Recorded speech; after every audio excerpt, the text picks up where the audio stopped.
you want to support your daily digestion, this probiotic supplement is one that you might want to consider. Hey everyone, first I want to thank the company for sending me the supplement for my honest review, so let's dive in.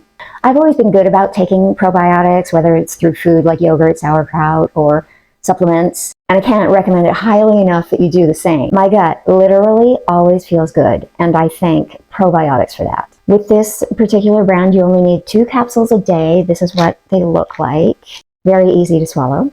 You can take them with or without food. With this supplement, you get 12 probiotic strains plus 3 organic prebiotics. That means the good bacteria have what they need to thrive. So this is a great 2-in-1 for gut and immune support. A common question is whether it's okay for sensitive stomachs. The answer is yes, it's made to be gentle. The delayed release capsules help it get past stomach acids and straight to the intestines where you need it. It's also vegan, no gluten, no soy. So if you want a clean USA-made probiotic for your daily routine, this is a great choice.